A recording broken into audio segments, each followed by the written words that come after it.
Hey, welcome to Film Fanatics, 3 film geeks discussing movies both new and old. My name is Dan. My name is Justin. And I'm Joe.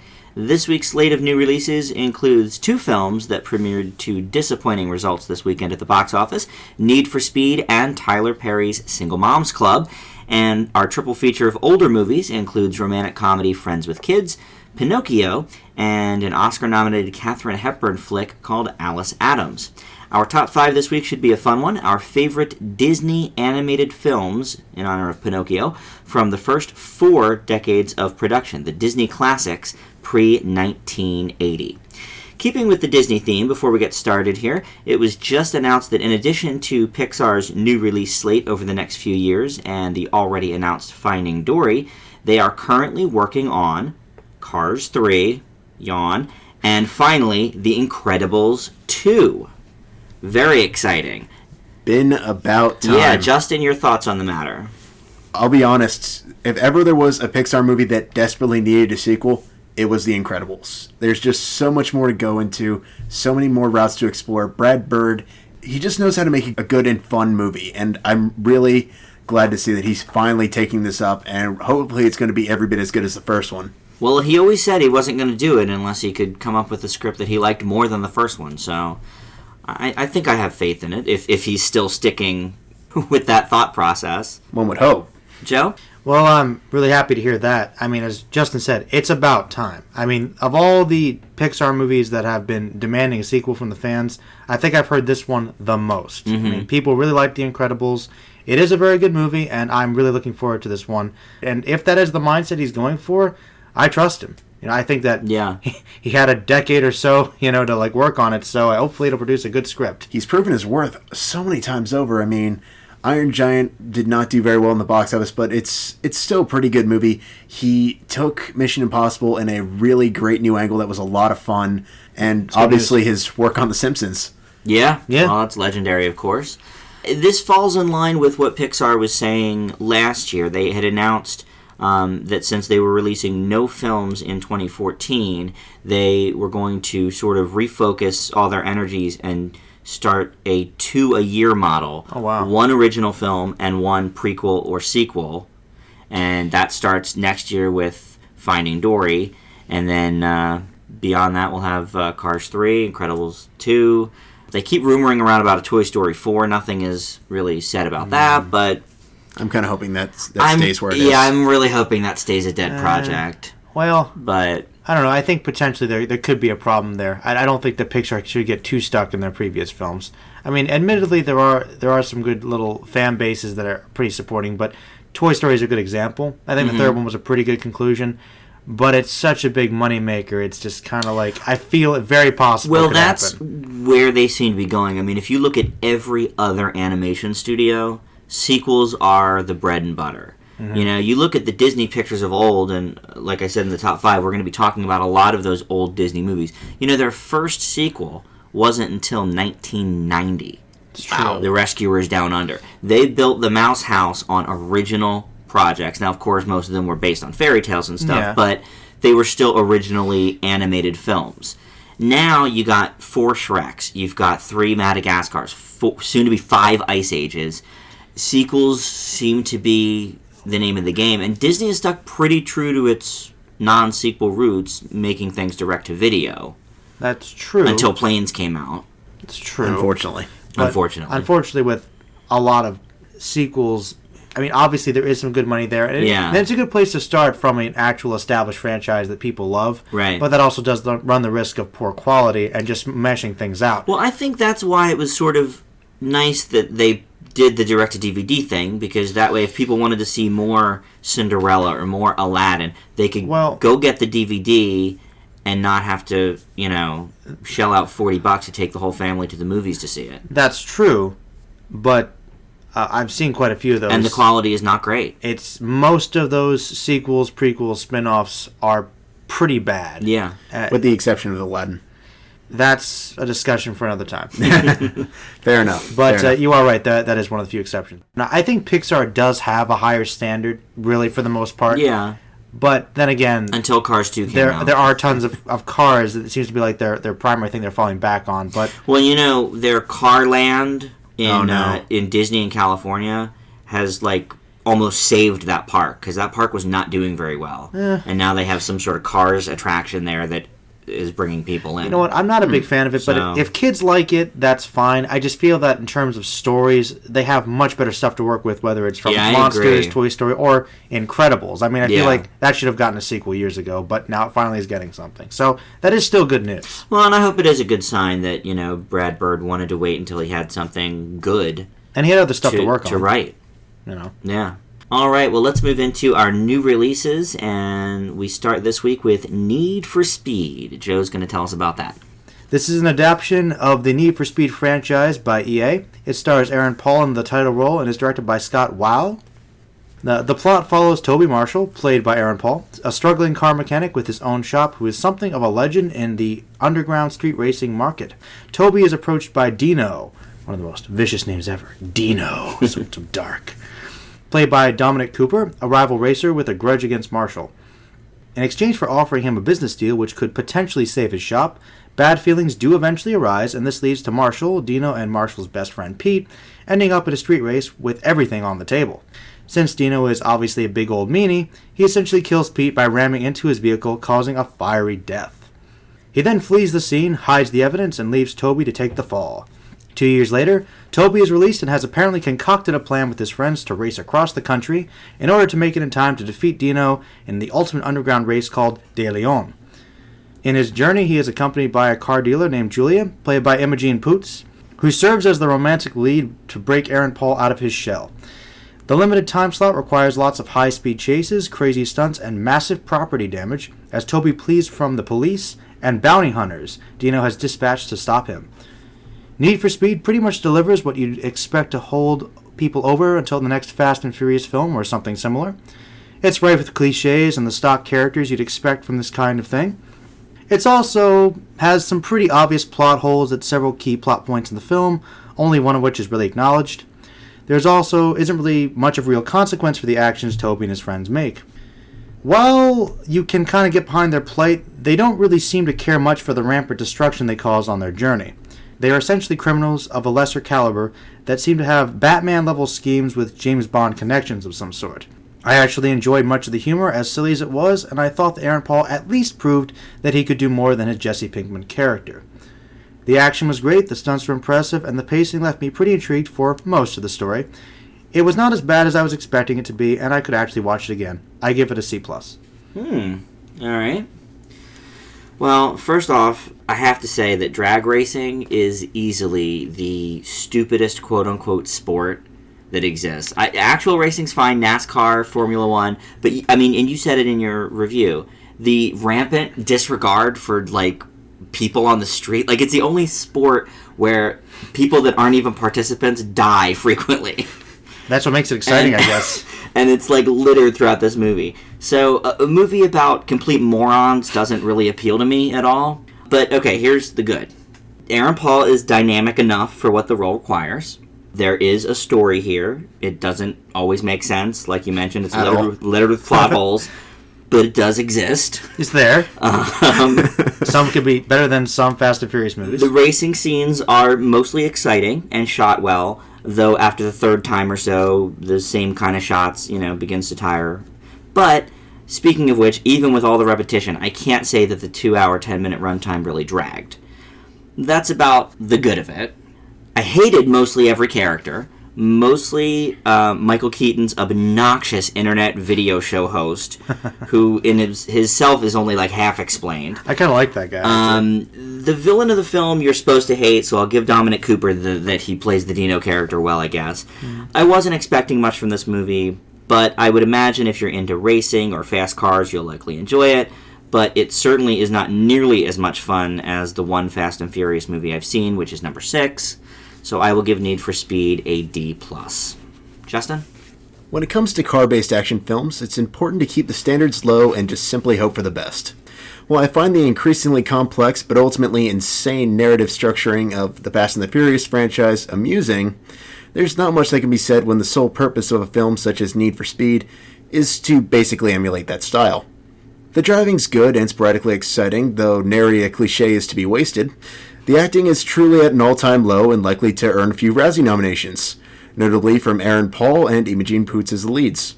Though the worst offender of all, as Dan put it, comes from yet another wasted performance this year from Michael Keaton, as the bizarre founder of De Leon that Marshall's trying to get into, but how he's able to do this is never discussed whatsoever. Need for Speed may be worth a rental on DVD for escapist entertainment, but there just simply is not enough under the hood of this one to warrant a watch in theaters, and I give it a D. I don't agree that the acting is Razzie worthy. I thought Aaron Paul was fine. I mean, I thought the girl was fine. It's passable. It's not horrible. They were serviceable for what the roles required. I mean, she actually put on a couple of different accents. I'll give her that. That's something. He was, he's a dumb mechanic. I don't know that he needs that much range for the role anyway. No, but it's still pretty bad. I don't know. I thought the acting was not some of the worst. Particularly when he's trying his tough guy voice, which is borderline comical. I thought it was all right. Come on, Dino. That's what I'm saying, though. I mean, it's kind of meant to be silly, but though. The lines are so corny it's anyway. You couldn't really make that sound good even if you tried. Michael Keaton needs, though, to get some decent work. Why does this keep happening? I think that he just... Well, he hasn't been in a good movie in, a decade. That's not true. He just doesn't really care. He's so well established, he just does whatever interests him. He just wants to have fun at this point, That's pretty much what he said a while ago. He's done Shakespeare stuff. Good. I hope he's having fun, because... He is having fun. I wasn't. He was, whether it was this or the Abomination RoboCop movie, he still was giving something. I mean... I know you didn't stand it, but I actually did enjoy it. You could tell he was having fun with the role. He really was. I didn't like the way that he wasn't really explained at all. At one point, they even said, no one knows who he is. Really? Because his face is all over his video show. And he's got, how can you not figure it out? Blogs, forums, He's talking to, all these people that are in league with the underground race, which is apparently so hard to get into. So, yeah, it's pretty bad, but, it's kind of hilarious. I did enjoy that when the registrations came for the De Leon race, all it said was registration 8 p.m. San Francisco. Just that was the only information. Great, I'll be there. It didn't make any sense. Like I said, there are a lot of plot holes like that, like how the mercenaries were able to find them in the middle of a desert. Yeah, that was weird. We know where he is. How the one dude kept stealing helicopters. He had connections everywhere. Stuff. He knows people in every place, I guess, involved with the airfield. Yeah, none of it really made a whole lot of sense. No, but I would say that if you like racing movies, you like fast cars, you'll enjoy it. If you're a car person, if you like this sort of thing, it's fine. And it's dumb escapism. But I found it enjoyable personally. I have only seen one Fast and Furious movie, which was the fourth one, and I hated it. Yeah. So 6 was okay. I've heard mixed... I gave 6 a C+, I believe. I've heard different things about different movies, but considering that this is the only comparison I have, I still liked it a lot better than that one. I don't know. Have you ever seen 4? Fair enough. I've only seen... I think 6 is the only one you've seen as well, right? No, I've seen 3, 5, and 6. Okay. Well, I did want to... I will see the first 2 at least at some point, and I guess maybe others if new releases will serve, so... Yeah. I don't know, but... I thought 6 was worth a watch.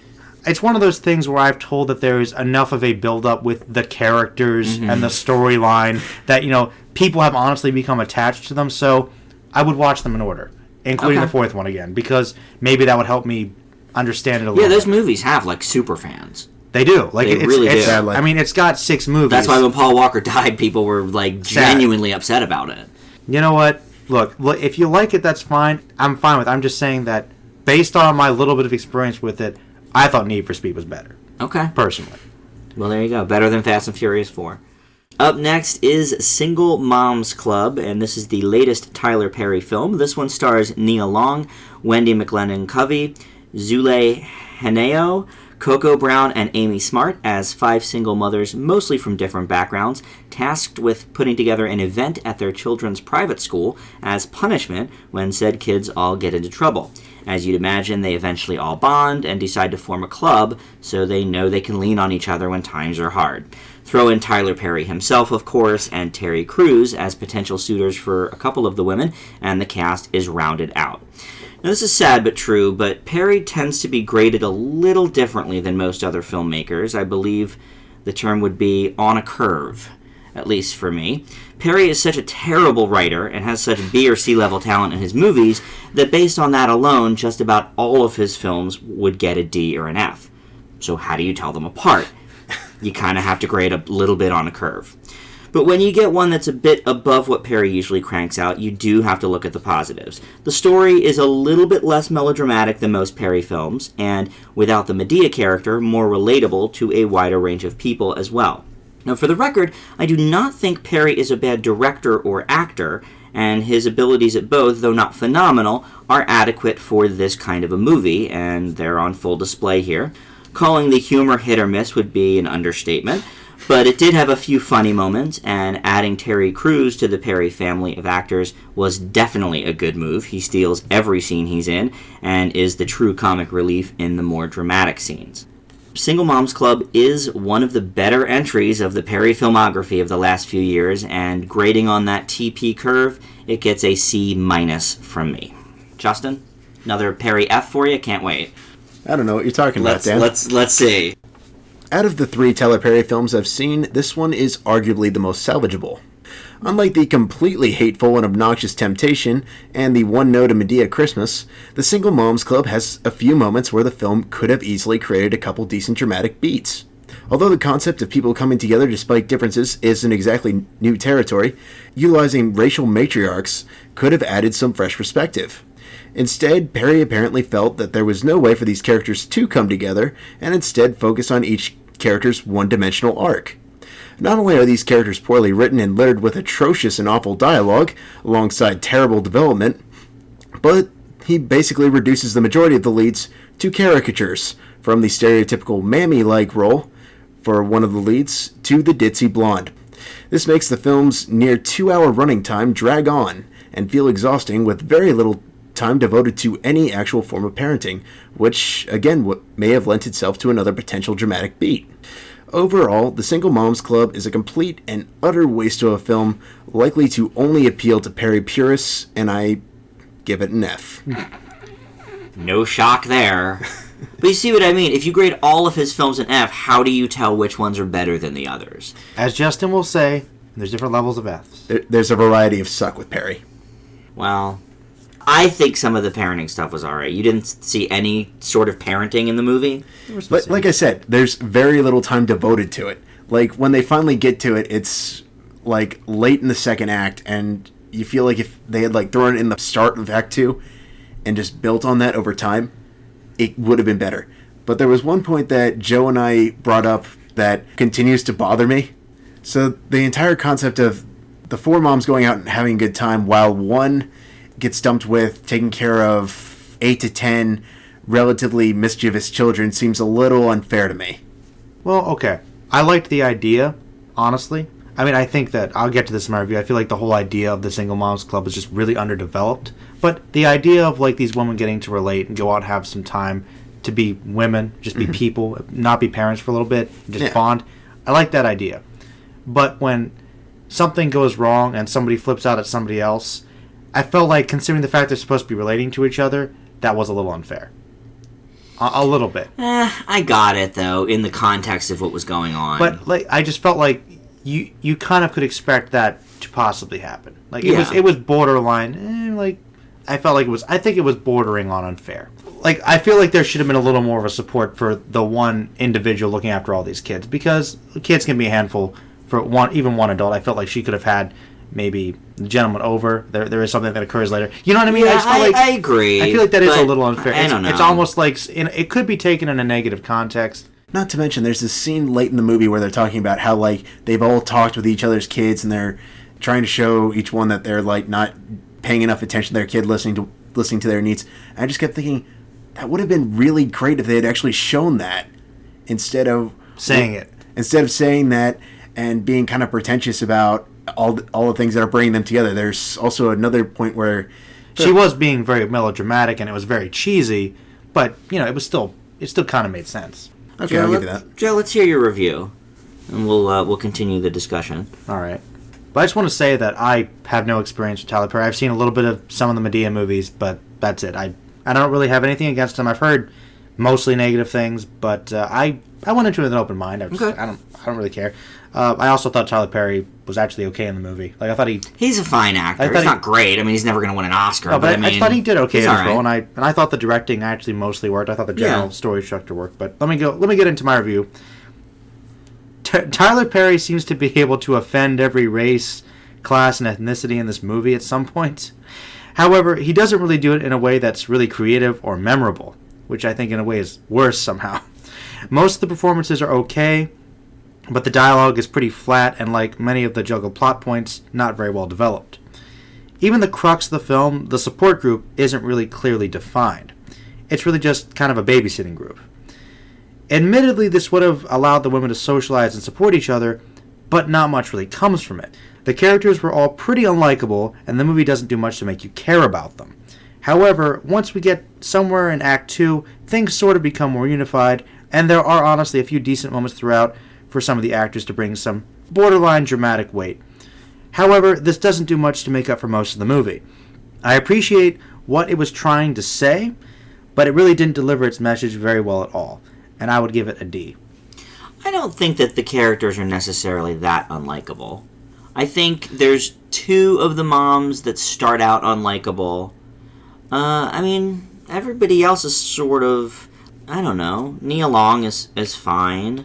The waitress and the book publisher are the two, I think, most unlikable. Everybody else seems all right. No, well, let me put it to you this way. As I was saying, they do kind of become a little more likable throughout the film as they develop. Mm-hmm. Poorly. But the way it's introduced, you know how like every character is introduced as having some kind of flaw, defining characteristic as to who they are relatively early in the film as you're setting things up.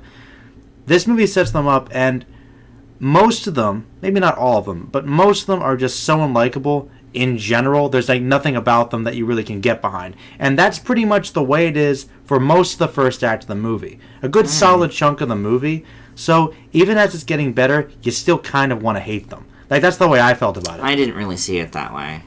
I just felt, I know you're supposed to see them I as sort of saw more of their plight, I guess.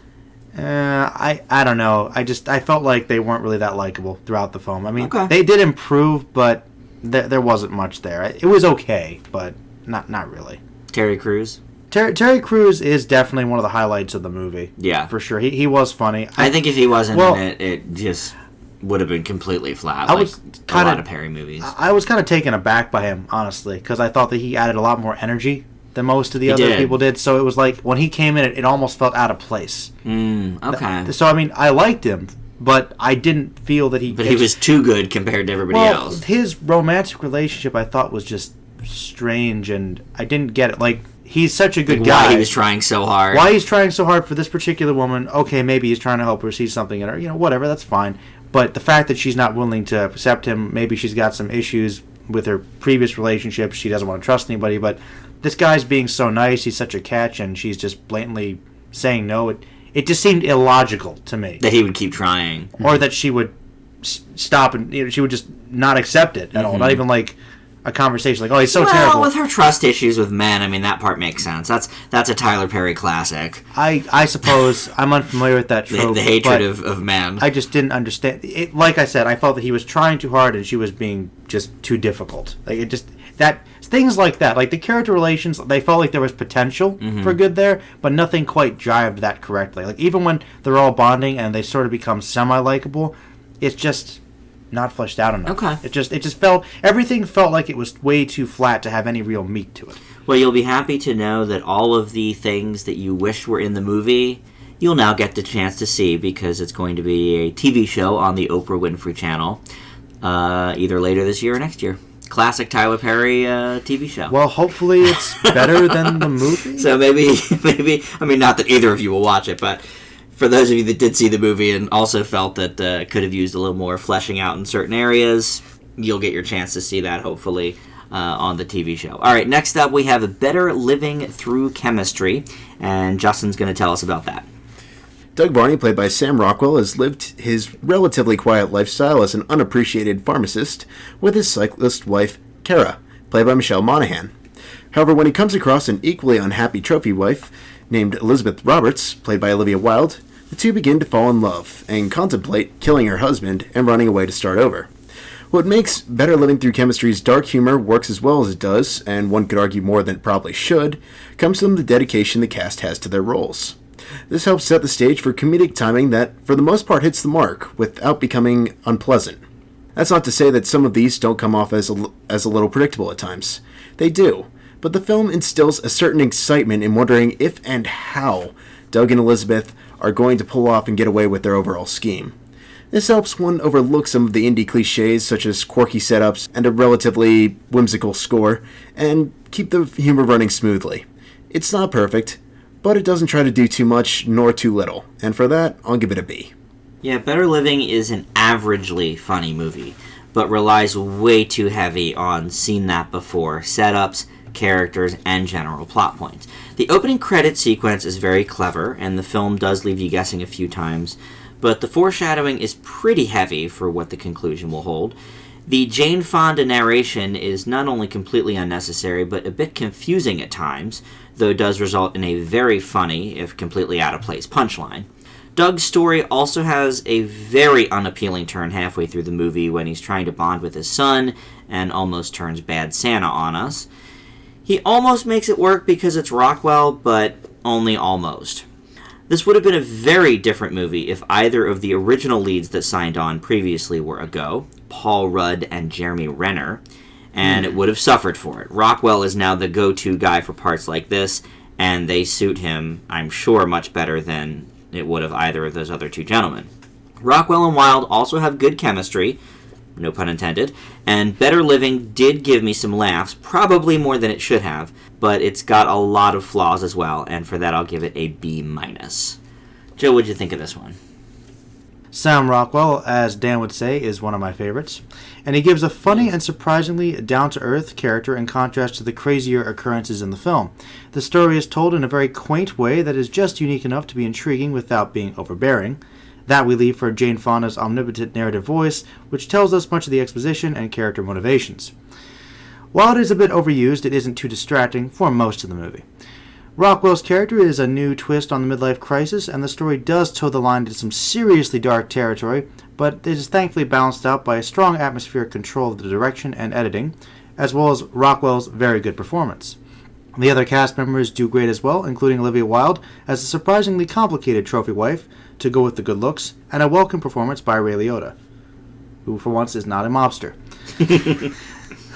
There is a really good story here that might be off-putting to some viewers, but is definitely worth a viewing, and I give it an A-. Okay. Very good. That's surprising. Yeah. I had really teetered on like a B, but I thought there were too many like been there, done that kind of indie cliches like Justin mentioned. Here's offering an explanation as to why my grade might be so high. I picked up on some of those quirky indie elements. Truth is, unlike you guys, I normally don't like or watch those type of movies. Okay. So this was still relatively some new of for it was me. New. Like as you mentioned, the opening, I loved that. I loved the opening. Yeah, the opening was, I thought, probably the most original thing about the whole movie. Probably. But, and admittedly, I guess there are some definite cliches here, but I just thought the performances were really good, and done in this particular style, it was fairly new for me. Okay. So that might be one reason why I enjoyed it. I really liked the movie. Rockwell and Wilde certainly held it together. Mm-hmm. I mean, can you imagine Jeremy Renner in that role? You know I love Jeremy Renner, but I don't think he quite not fit. as a darkly comic actor. I don't think that's something he would really be too good at. I mean, it would be a very different movie for sure. Yeah. Paul Rudd I could kind of see pulling it off, though. Yeah, a little bit. I think it would be more like... a little more slapsticky. Yeah, like Sam Rockwell has a very defined sort of quirkiness about him. Like Paul Rudd is also quirky, but it's a little more like broad. Mm-hmm. I think with Renner, it's just more or less a matter we haven't really seen a whole lot of his comedic timing as well. I mean, he had a couple amusing moments in American Hustle, but it'd be hard to say with him. His performance on Saturday Night Live was okay. It was surprising, and he even sort of poked fun at that in the monologue. Mm-hmm. That, this is really his first, foray into comedy. So maybe he is trying to branch out a little more. I don't think this would have been the role for him. Probably not. Agreed. Yeah. I think maybe a supporting comedic role might work a little bit better. To start off with, I mean, he definitely proved his dramatic chops. Right. But he might not be a good comic. It's one of those things where you just kind of have to give him a shot. Yeah. But I mean, Rockwell's in almost every scene of the movie. So, to make that your first foray into comedy... May not be the best move. Yeah, it might be a little bit much. It's true. Too much attention. I do think Monahan actually had a few funny moments as well. They were like hammy moments, like in a good way. They were. Like when she was leading the exercise class, like the way she was like yelling at them. Like, that was very hammy, but it worked. It was over the top, but she sold it. Yeah. Right. And it just sort of hit the point home about, how extreme she is. Yeah, yeah, exactly. Yeah. So, I don't know. I mean, I could definitely see giving this another watch and giving it that B. Because I did certainly laugh. I just thought maybe a little bit too many cliches for that. Maybe. But, it's. I think it's worth a watch if you like an indie comedy or a dark comedy. I'd recommend it, definitely. Yeah. All right. Well, last up in the new releases is our home media moment, a movie that is relatively new on DVD and Blu-ray. And this week, that is A Case of You. In this film, a book writer, Sam, played by Justin Long, writes mainly novelizations of films, and he wants to break into original fiction and finds his muse in the relationship he forges with a coffee shop employee he falls for, named Birdie, played by Evan Rachel Wood. The problem is, their entire relationship is based on a falsehood of who Sam is, as he created a persona based on the things Birdie likes and writes about on her Facebook page. A Case of You is a very average romantic comedy. There are a few funny situations and lines, but it tries to be too quirky for its own good. Peter Dinklage is completely wasted here as one of the coffee shop employees and kind of offensive, and the tortured writer premise has been done to death. Long is likable, though, as he typically is for me, and though he doesn't do anything new here that he hasn't done a dozen times before, he's still fairly charming, so I'm going to give the film a middling C. Joe, what'd you think of this one? Well, before I go into my review, do you know what the two films we previously reviewed, A Case of You and Better Living Through Chemistry, have in common? Yes, Sam Rockwell appears in a couple of scenes, and again, some of the better scenes of the film. And Justin Long's first movie.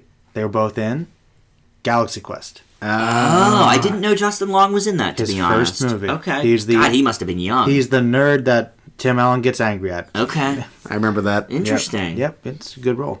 Yeah, so I'd forgotten who Justin Long was. I didn't know the name, so I actually looked through his filmography. You've probably seen a bunch of stuff He's in done. He's actually in a lot of movies that I like, and I do like him. Yeah. Waiting, Galaxy Quest, there's some good Dodgeball. stuff. Dodgeball. No, I do like him, so I was actually kind of a good reminder. Anyway, this romantic comedy finds Justin Long playing his typical role, though perhaps going a bit further than usual, making this performance stand out a little bit. While this movie is mostly safe, it does have some very warm moments and even a few funny lines. Like much of Long's other performances, he creates a relatable geek with some issues with life direction. This buffed with good chemistry from the other cast members. I felt that I could really see the situation happening, and to some extent it really does. It kind of come into the context of any dating scenario, though this one being a bit more extreme. I enjoyed the resolution though, and I felt the cast did help it. Even Vince Vaughn, Peter Dinklage, and Brendan Fraser, who gave brief performances, didn't detract from the main cast.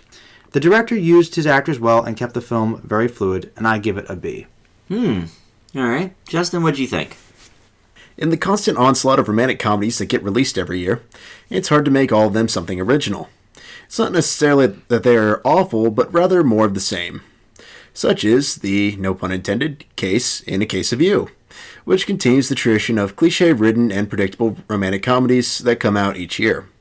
Justin Long's character is completely ridiculous, and even a little creepy at times given the scenario, but does stay true to the overall fluffy and quirky genre he's used to, and the conclusion puts both leads on the same level of likability. This is aided by peculiar side characters that could have been more interesting had the film spent any more time with them. A Case of You is by no means unwatchable, just nothing desperately needing to be watched, and I give it a C. Yeah, I wish the side characters were either... Like, Vince Vaughn I liked. I mean, I'm a fan.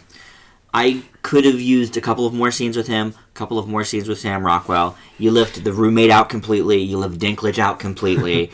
I think it would have been maybe a little bit more palatable. I think that might have overshadowed the main cast, though, because these are It's bigger possible. actors. True. It's possible. I really wanted to see a whole lot more with her ex, actually. Yeah, I didn't mind the ex. I didn't think Justin Long was that creepy either. He does creepy things, but it's He does presented creepy in a way. things, but it's like it's funny. They acknowledge the fact some that extent. yeah, like they creepy. talk about how it's creepy, so it's sort of So it's less creepy. yeah, Yeah. exactly. Which I thought his roommate was actually pretty good for, because he kind of balanced things out. Personally. Yes, Because if he wasn't there to be the voice of reason, it would come off as being more creepy, and then Justin Long wouldn't be as likable. I'm sort of over like the wacky, sex-crazed roommate. I didn't think he was that You sex know, crazed, to be honest. he walks in on him.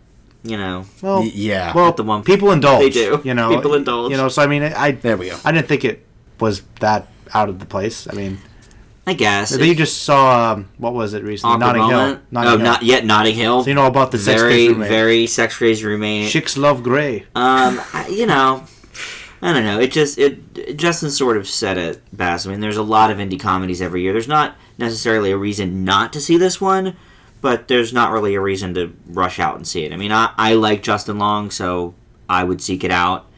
I like Vince Vaughn. I like Sam Rockwell. I like Busy Phillips, who played the roommate's girlfriend. So for me, it's an appealing cast. I just wish they did more with it. You're right. Him and Evan Rachel Wood were cute together. Yes. And they did a lot of, adorable things. And Yes. I don't know. I guess it just struck the right chord with me. I liked it. Yeah. I mean, to be perfectly honest, once again, I don't usually like romantic comedies of this vein. So I mean, maybe it's something newer for me. Yeah, could be. Yeah, I mean, a B's fine. It's not necessarily. And it doesn't deserve, an F. That's for sure. I thought it was fine. I will admit, definitely the side characters could have been utilized a little better. Yeah. But I liked them. The second scene with Vince Vaughn, that was good. I liked that. Actually, he was a likable character. Yeah, he was. Justin's being strangely Yeah, Justin, quiet. did you? Come on, what do you think about hate Vaughn? Vince Vaughn? Hey, Did but you? I'm sure it's one of those less is more things. So I'm here curious. Yeah, it was of that variety. He was still doing his talk way too much shtick, which continues to get on my nerves.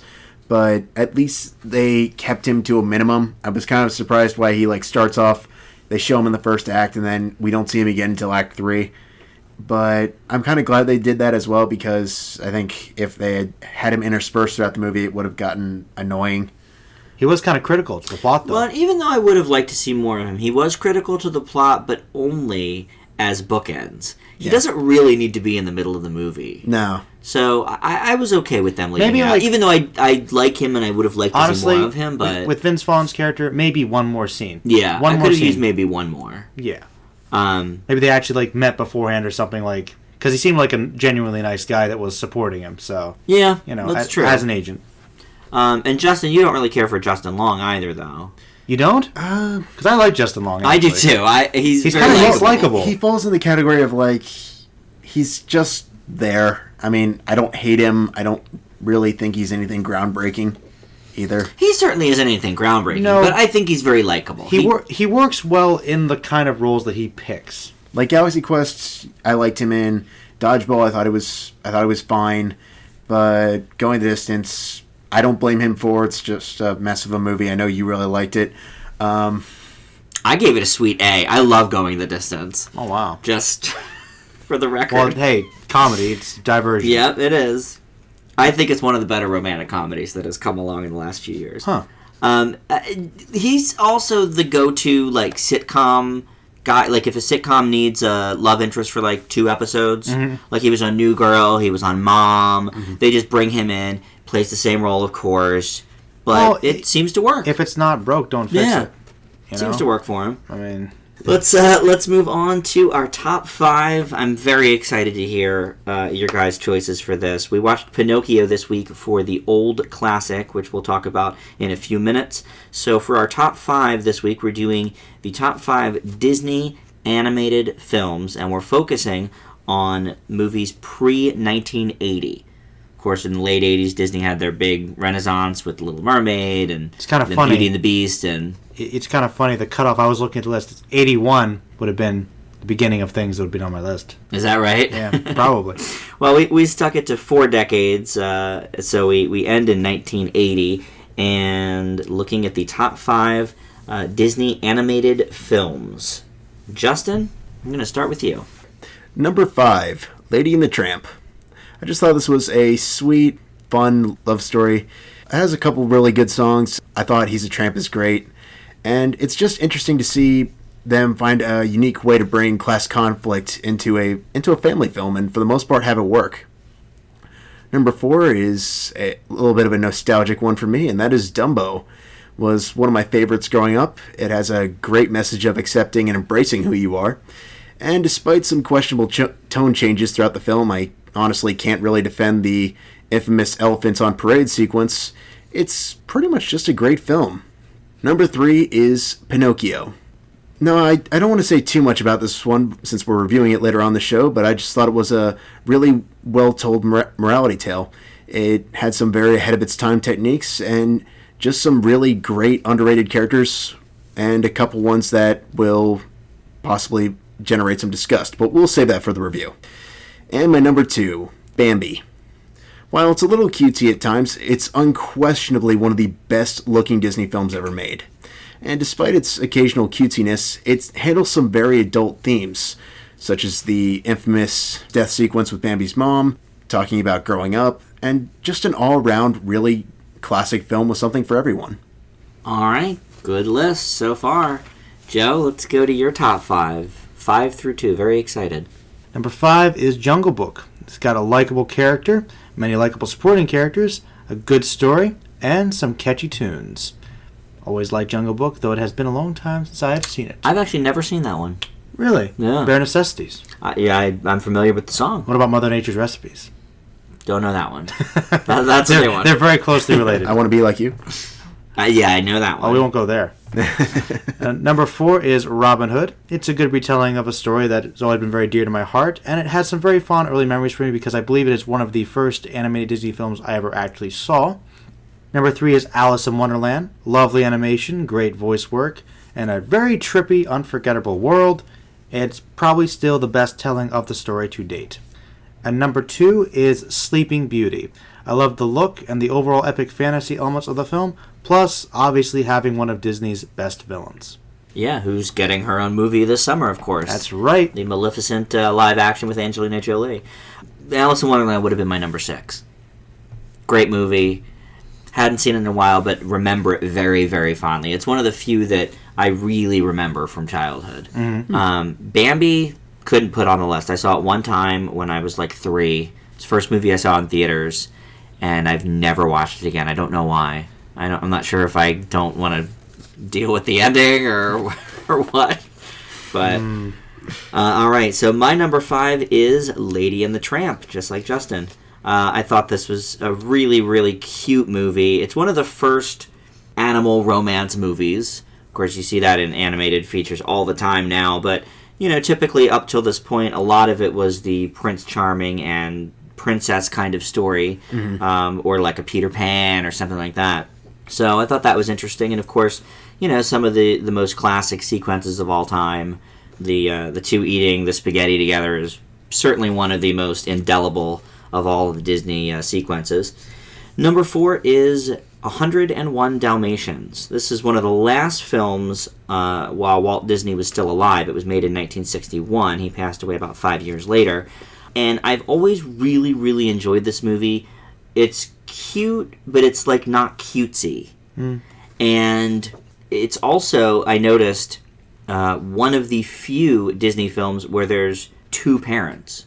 And not only 2 parents, but there's 2 sets of 2 parents, because the live-action parents are mother and father, and then the Dalmatians themselves have a mother and father. So you don't see that too much in Disney movies.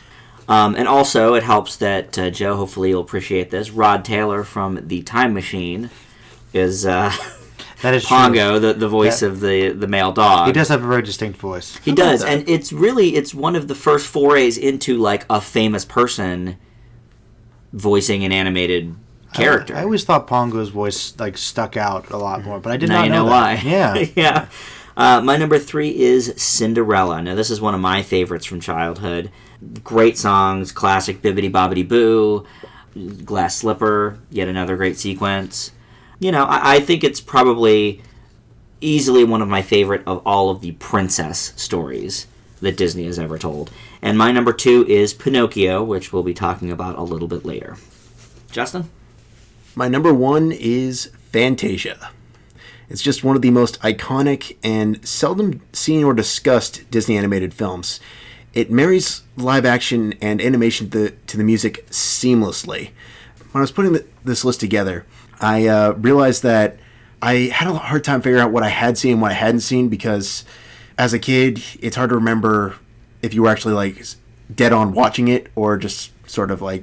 I rewatched a few of them today. They're also short. Mm-hmm. Yeah. Just to kind of refresh myself. With the exception of Fantasia that runs a song too. Yeah, that's true. But it's just really... It's really cool to see how they fuse this together. The animation is hypnotic, enticing. It's really a groundbreaking film, and honestly, I hope someday they consider doing a third movie. You know something about Fantasia? Well, you probably know it wasn't much of a box office success when it came out, but the idea that Disney originally had was, you know how it's in like different segments? Yeah. Is to do interchangeable segments, and every few years when the next segment was ready, you re-release the movie and swap it out, and then you can re-release the movie every few years and get a different experience. That'd be fantastic. Yeah, I mean, unfortunately, because it wasn't a box office hit, that sort of put the kibosh on the plan, but yeah, I mean, I thought that was a pretty clever idea anyway. Mm-hmm. Leave it to Disney for that. Joe, what's your number one? I always found it very strange it didn't do that well.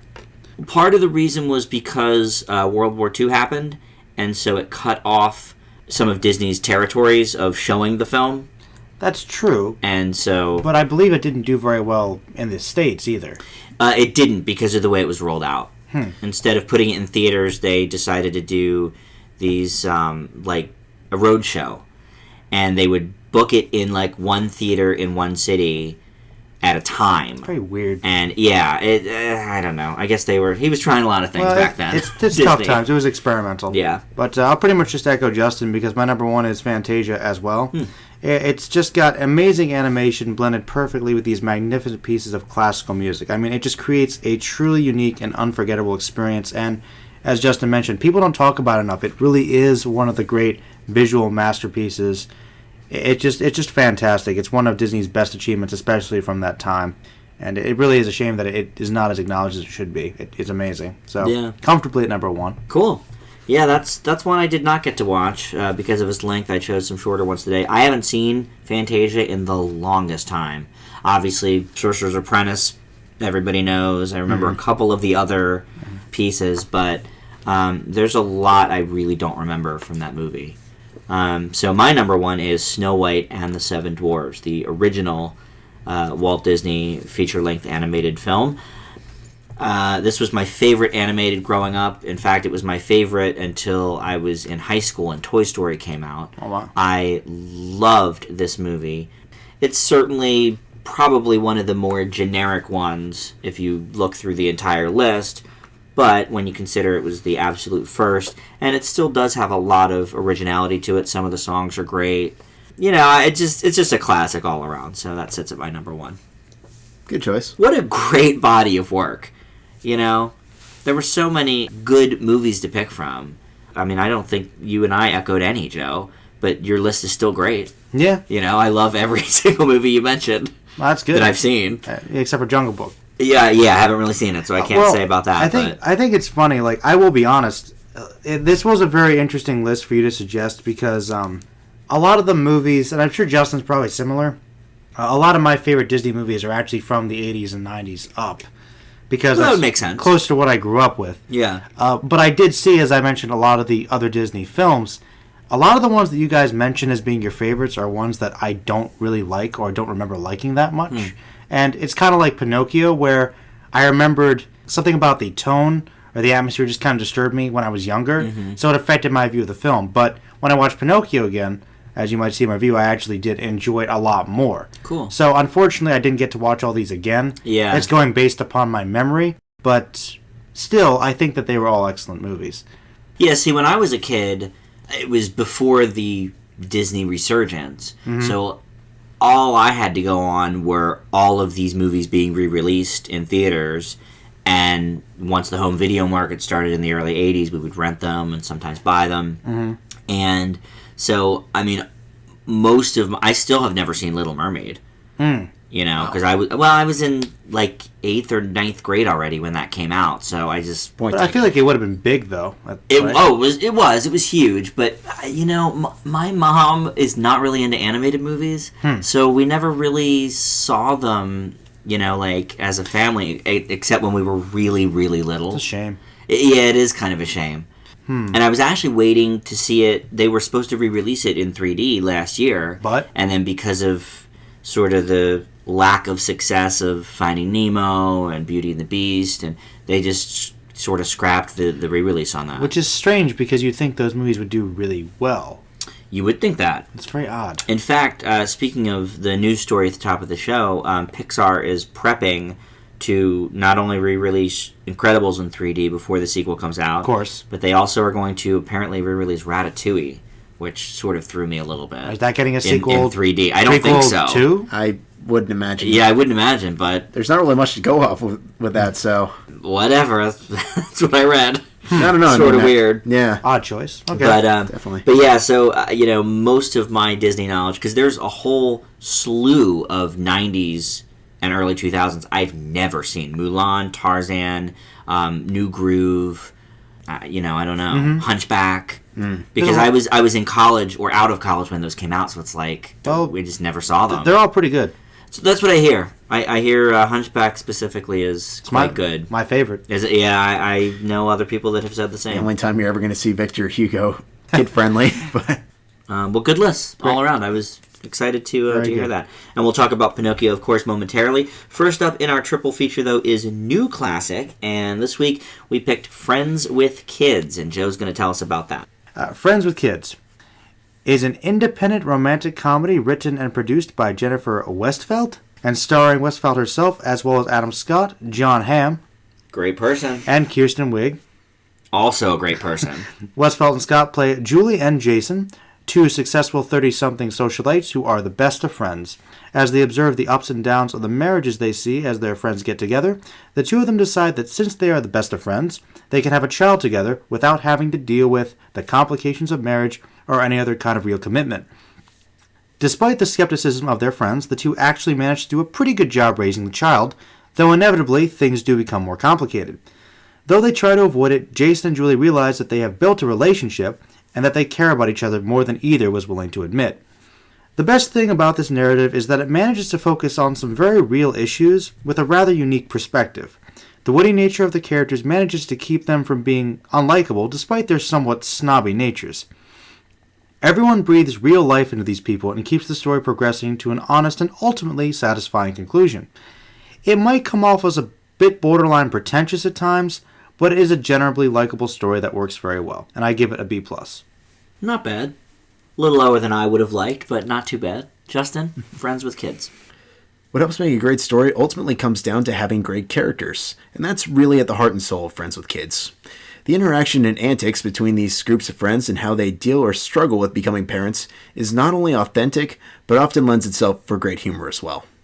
While the general concept of the film may seem a bit odd, these leads sell it so well that it couldn't seem more natural, even as the narrative goes on with the inclusion of new characters that shed light as to how others may view the situation. Although a bit more time could have been used to flesh these characters out, it still offers a great and honest human perspective to the story. All in all, Friends with Kids is a great down-to-earth indie that I'm still surprised by how little attention it's had, and I give it an A. Especially with the success of Bridesmaids 6 months earlier. Half the cast of Bridesmaids is in this movie, and it still didn't get really much of a push. Yeah. And while we were watching this, Joe pointed out to us that we had never run a straight-up romance for New Classic, which is true. I think romances are hard to do well, and I would say based on his general grades, Justin believes that probably even more than I do. And the idea behind New Classic is that Justin and I both have to grade a film positively to run it, and with straight romance movies, that happens about once a year if we're lucky. But where Friends with Kids is concerned, it wasn't just positive reviews. Justin and I both placed it in our top 20s for 2012, and it is well-deserved. This film is original, hilarious, well-acted, well-paced, and surprisingly well-directed, since it's Jennifer Westfeldt's first try at that. The themes of the movie ring very true, and it gets not only one relationship right, but about 6 different relationship dynamics correct. The cast is supremely appealing with, like I said, many of my friends from Bridesmaids playing prominent roles, plus Adam Scott from one of my favorite TV shows, Parks and Recreations. And everyone plays their part honestly and hilariously. I'm also confident in saying it's pretty much the only Megan Fox performance I enjoy. And I give Friends with Kids an A. Really good movie. It's a good movie. Absolutely. One of the better that we've run for new classics lately. Probably since at least Wreck-It Ralph days. Yeah, those days. Those days. Those heady days. But yeah, I mean, this is just such a good movie, and Justin's right. I mean, it's probably not on a lot of people's radars, but not at all. Seek it out if you can. Yeah. Well, if it makes you feel any better, I was teetering on an A-. Is that right? So maybe with some reflection, it'll get bumped up. That does make me feel better. Yeah. John Hamm. Go on, Fantastic as always. Though not that likable in this movie. Not really, but Mad Men once again. But he sells it, and well, of course, you kind of understand it's where where his relationship is. Don't get me wrong. I thought it was a great performance. It is. It's John Hamm. I'm just saying. I'm just pointing out a fact. Yeah, no, he's I would say the least likable character in the movie of the 8 or so people that are in the film. Even more so than Megan Fox. Yeah, Megan Fox plays sort of the trophy girlfriend of Adam Scott, and I mean, you know what? She does what she's supposed to do. She's not necessarily unlikable. She's just young and dumb, and doesn't really. You know what? I will be honest. Since we're kind of on that subject, I never understood the Megan Fox hate. Like, I always thought she was blown up to be a lot better than she obviously was, but everything outside of Transformers I've seen her in, I don't hate her. Though I never did see Jennifer's Body.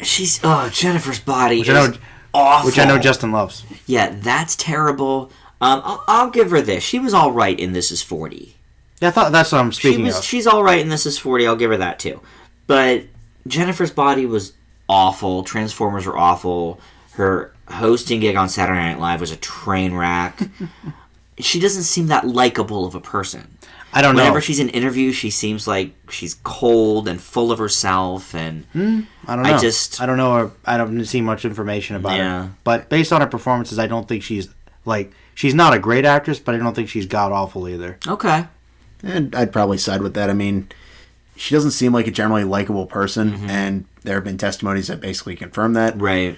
But I've never straight up thought, oh, why is she here? Why her? Well, blah, blah, blah. Normally we know why she's there. Yeah, I mean, she's beautiful, and I don't know. I don't even think she's that beautiful. If you want my opinion, that's one reason I never understood. I'm like, she looks too fake for me. Yeah, if you're going to talk about all of the movies we've reviewed this week, I would say probably Olivia Wilde is much more attractive than Megan Fox. Personally, yeah. Personal opinion. I agree with that. But better actress, too. Well, yeah. Definitely. That wouldn't take much. Definitely. All right, moving on. Next is our old classic, and that is Pinocchio. Of course, pretty much everyone knows the story of toy maker Geppetto, who wishes upon a shooting star to make his marionette creation named Pinocchio a real boy, and then he comes to life overnight and is thrust into the world to try and learn right from wrong with the help of his conscience, a cricket named Jiminy. But I know it had been about 30 years for me since I had seen Walt Disney's second animated feature following Snow White, and indeed the second ever made, period. So I thought it was time for a refresher. The movie honestly has not lost any of its luster since its 1940s debut. It is a bit racist, yes, like just about every cartoon from the time, be it Disney, Warner Brothers, Popeye, whatever. So you sort of have to take it with a grain of salt. But not only is the story and the messages and the voice acting all fantastic, the look of this film, again, only the second feature-length animated film in history, looks honestly better than some of the animated movies of today. And I was thinking it as we were watching it, and Joe, you actually verbalized that as well. When computer animated movies started popping up, some critics said it would take the emotion out of the picture. While Disney and Pixar continue to prove that wildly inaccurate, there are still many animation houses that every year don't take the care to make their movie look good. Movies like Freebirds, Escape from Planet Earth, Turbo, and Disney offends sometimes too with junk like Planes. But Pinocchio looks so great because at the time, Disney was the only game in town. They employed the world's greatest animators, and each film took years to make. And it definitely shows. I ran this because when we talked about it briefly earlier this year, when I said When You Wish Upon a Star was my favorite Oscar-winning song, Joe said he didn't care for the film, which we kind of mentioned in our top fives tonight. I hope another watch got you to change your mind, Joe. I can't wait to hear your review, because for me, this is simply one of the best, and it's an A+. Joe, let's go to you, because I'm very curious about how a rewatch helped for you. Okay. Like me, I imagine you probably hadn't seen this since you were very young. Watched it a couple times when I was a kid, but yeah, much like a couple other films of that time. It's not one that you tend to go back to. I just didn't really. I don't know. I just remembered. Yeah. I remembered having very weird feelings about it. Okay. But I'll give you my review now. This movie, like many of its time, has amazing animation and voice work. It holds up very well. It also has a good soundtrack, as most Disney musicals tend to do. Jiminy Cricket has an almost James Stewart type personality, and it fits well for a likable narrator. The story is simple but works and tells a good message of caution for children. What caught me off guard was the subtle and often dark jokes that only adults would pick up on, especially for such an older film. It also does have some rather disturbing imagery that reminded me of why it got under my skin as a young kid. Still, it was a very well-made movie that holds up very well despite its rather basic plot and some odd tonal shifts. It's still a must-see for the Disney canon, and I give it an A-. Nice. Not bad. Good rewatch. Very good rewatch. And I have to say, it was very dark compared to a lot of the other Disney movies. But then again, look at Snow White. It's true. There's definitely some dark things in there. Mm-hmm. Pinocchio, I think, was one of the darker ones, though. I mean, yeah, Bambi's mom gets shot, okay, but then it happens, and then it's over. Like, half of Pinocchio is pretty dark. There really is a lot of, like, bad people, bad environments. Yeah. Like, there is kind of, like, this underbelly of darkness to the movie, and that is evident in a lot of these early Disney films, maybe for a reason. Yeah. But I guess I applaud it for that, because I think that you should be bold in what you show your children. Right. But then again, something about this film disturbed me as a child, so I didn't really want to go back and watch it. Yeah. So, I mean, that's why I thought the tonal shifts were a bit weird. So, I don't know. It seemed like there were some things that were honestly very adult, and I appreciated them when I was older, but I'm thinking kids might either not understand this, or they might just be disturbed by it. I feel like here's why. I could be way off on this, but if you think about it, the rating system didn't exist. Yeah. It was either approved by the Hays Code or not. And obviously, most films were approved. So kids of all ages would go to the movies and see a war picture or see, they just went to see whatever was playing. So I feel like the concept of a family film wasn't really developed exactly. yet. And over time, obviously, we've gotten a lot more sensitive to what our children can and can't watch. And at That's the a good time, point. I feel like Pinocchio probably fit right in line with some of the other movies at the time that people were seeing. Justin, let's go to your review for Pinocchio here. It's a good point, Dan. Thank you. I didn't think of that, but I'll see if I can build on that in my review. As I mentioned in my top 5, Pinocchio is a morality tale, so it's understandable that from time to time it's a little bit preachy. And because of that, obviously seeing the darker sides of life gets a lot more dramatized and possibly exaggerated. But it's a really well-told morality tale that has withstood the test of time. This is largely thanks to, in part, to some animation styles way ahead of its time, such as with rotoscoping, unforgettable characters, both good and bad, despite, as I believe Joe mentioned, some rather disturbing caricatures, and a plethora of nostalgic songs. In under an hour and a half, not a moment is wasted in telling the narrative, which keeps the pacing both clear and concise, albeit not leaving much room for anything else, though that's not necessarily a bad thing. Pinocchio is a film well deserving of being considered a classic that made Walt Disney Studios the company it is today, and I give it a very well-deserved A+. Good job. What a great movie. Yeah, the rotoscoping was cool, man. Yeah, I liked that. For the fairy. Yeah, like the fairy that grants the wish. Definitely some racist stereotypes. Stromboli specifically. Worst name ever. But, I mean, honestly, it was what they were doing at the time. And it's not it's not acceptable, it's not right, but it was what they were doing. I mean, heck, one of your favorites, Dumbo, has the classic crows. Which I noticed you didn't mention in your review. Yeah, boy, oh boy. I'll be honest, that was one of the things that I did not remember that vividly. Oh, yes. I remember it vividly. I watched Dumbo today. Super racist crows. The crux of that movie, basically. And they are a big part of the plot, yeah. too. Yeah. But hey. Still not as racist as Mammy. Well, considering it's Jim Crow, it's kind of on that I line. think it's a bit too on the nose, really. Or the beak in this case. Or the beak. Pun intended. Absolutely. Yeah, I mean, as I mentioned, all of the animated shorts from that time had their racist tones. Popeye, Tom and Jerry, Bugs, Just getting past all that. So... Yeah. You gotta kind of take some of the stuff with a grain of salt. It's from 1940, for Pete's sake. At the very least, no, they made some pretty disturbing villains. I mean, heck, the main villain really is, the fox. Honest John? Yeah, Honest John. Boy, he really is a dirtbag. A scumbag. Yeah, he is. Disney just has some great villains. They really do. One of my top 5 choices, Cruella de Vil. She's good. She's pretty inhumane. She's very, very inhumane. But great style. Great style, and a great live-action performance, of course, by Albert Nobbs himself, Glenn Close. Sadly, that's one of the few Glenn Close performances I actually liked. She's really good at She was good. She was good. But she's no knob. No, she's no Albert Nobbs. But that's going to be a running gag. But yeah, no, Honest John and Stromboli were pretty cruel. And actually, another villain that I think gets underlooked is actually the guy that turns him into a donkey, tries to sell him into slavery with the kids. Yeah, that's true. Like the ship captain guy, he was pretty disturbing too. Yeah, he was. A lot of menacing people in this movie. Mm-hmm. And poor Geppetto, man, he just wants to... How does he make it in this town? I don't know. He's like so nice and gentle, and it's like... We'd think he would get eaten alive, which he kind of does. To be honest, we take a look at his house, we see that he probably doesn't go out too much. No. I mean, he just sends a little puppet boy to school and doesn't think anything about it. I know. Even in 1940, we were like, wait, his kid just came into creation. How is he going to send him to school already? Does he know what school is? He needs to teach him something. I guess Crash course. I guess the Blue Fairy kind of like fast forward some of those developmental stages right into the boy. He's like 8 years old on him. I guess so. Hey, look at Peabody and Sherman. That kid didn't go to school until he was like 8. But he was a genius. Hey, let's face it. He was he was taught, homeschooled by like the best dog ever. It's true. He was. Take that into account. All right. So our Oscar A to Z film this week is going to wrap up our show as always, and that is Alice Adams.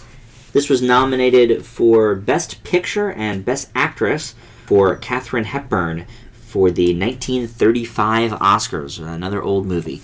So Justin's going to tell us about Alice Adams. Lower middle-class woman Alice Adams, played by a very young Katharine Hepburn, has been trying to move up the social hierarchy, despite embarrassing other people in town. Though when Alice meets Arthur, played by Fred McMurray, who she considers to be the perfect man, she invites him over to a, quote, upscale dinner party and hopefully impress him. In the 21st century, this film gave off a rather different feel in terms of seeing an early role from a later incredibly talented Hepburn. However, for her starting performance, it leaves quite a bit to be desired. While it's understandable to play a character like Alice as a dreamer, it causes her character to come off as slightly over the top as the film unfolds. However, once the action gets taken to the dinner table, the audience gets to not only see Alice's character development, but also that of her family. This may seem a bit laughable by today's standards, particularly in a scene with her father near the end, but it fits rather well with the context of the characters themselves and is aided by some relatively good editing and lighting. Although I can't say that Alice Adams was a great early outing from Hepburn, I do have to say it had a couple shining moments, and I give it a C+. Yeah, I didn't care for this one. It's a perfect example of an old movie that would never be nominated for anything at the Oscars if it were made today. For one thing, it's a romance. Usually the Academy doesn't really love that. And it's not particularly a well-done one either. Maybe America was riding a Katharine Hepburn high as she had won Best Actress 2 years earlier, but you'd never know it from this lifeless performance she gives here. As we've seen with many of the 30s films we've watched for Oscar A to Z, it was great to see an actor in a pre-Wizard of Oz role. This time it was Uncle Henry himself, Charlie Grapewind, as Alice's dad's boss. And, of course, Fred McMurray, one of my childhood favorites, is the standout performer of the film. The plot is fairly inane and typical of a romance, and I don't even think the plot was new even back then. It's hard sometimes to grade a film this full of cliches that's also this old, because you do have to wonder how many of those cliches actually came from movies like this. But then you sit it next to some of the other films from this general time period that we've reviewed, and you realize how truly lacking Alice Adams is. It gets a C- from me. Joe, what'd you think? I think this movie was probably okay, but it's not a good sign if I watch a film and less than a week later I can't recall much. Mm-hmm. I thought the romance was all right in this, and the performances and cinematography were decent, but it really strikes me that this is what Hepburn gained a lot of regard for from critics at the time due to her performance in this. However, I found it to be fairly by the numbers for her and honestly kind of over the top and even just bad at certain scenes. It just befuddles me. Still, I think the movie is passable enough, but nothing stands out for me to recommend it to anyone. I give it a C. I had the same problem, Joe. There was so little... Like, I remember the dinner scene that Justin had mentioned in his review, and not much else. The scene at the dance... I remember the scenes like with the dresses trying to compete with this other girl, but... I just remember the most memorable parts for me were the parts when she was acting really over the top and it was just bad. Right, the bad part. But yeah, that was the problem. Like, I could recall, like, parts of scenes, but, like, no specifics whatsoever about what was happening. Mm-hmm. You like, know? the general plot just kind of slipped by me. Like, I couldn't quite recall. What was the conflict again? Like, it was... I knew... It was like a class conflict, basically. They were out of money, and she was trying to pretend like she had a lot of money. I got that, but it just didn't really intrigue me at all. But that's still something that, at the time period, the Academy would have went for. Lower middle class versus... But that doesn't mean it's a great movie. It wasn't executed very well. Yeah. It's not, but like you always mentioned, Dan, you have to look at this in the context of what was going on at the time. True. But like I said in my review, I mean, you stack this next to a lot of the other films of the 30s and 40s that we've seen. It's just not... I mean, they're light years ahead of this in many different aspects. Even by the standards of the time, not necessarily groundbreaking. They're just better made movies. Yeah. I will admit, it had... The score was okay, and the cinematography was all right, but nothing was, like... Stood out. Super striking about this film. Best Picture, no. Yeah, Best Picture, no, and Hepburn for actress, not in this one. It's kind of a bad performance. Yeah, to be honest. All right, well, ending on a sour note as we do from time to time with the Oscars. You never know what we're gonna get. Hopefully, we get them again next time. All right. Well, we still also have coming in a couple of weeks the old classic slot for Listener's Choice.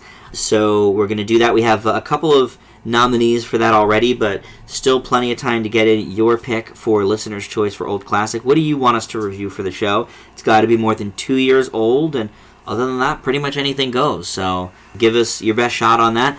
Joe, I know you have an extended Need for Speed review up on your channel. What else is going on? Just a lot more reorganizing, trying to flesh things out with different reviews. I'm really trying to just kind of reestablish where I'm going with my channel. Hopefully it's going to be a whole new format, more organized schedule. It should be good. Cool. Yeah, a couple new changes going on. Yeah, big changes, hopefully. Yeah, and you and Justin have the second episode of There Goes Tokyo up for the Godzilla ramp-up. That's right. So that link is on the bottom of the page as well. And you can see our 5-word reviews weekly on Facebook. The group is Film Fanatics with an exclamation point. And every week we seem to get another new member to that group. So if you're not a member yet, definitely send us an invite. We'll add you. And the Twitter is @FilmFanaticsPod. We'll let you know when our new shows are up there as well. And that's it. Thanks for listening. We'll see you back here next week. Bye.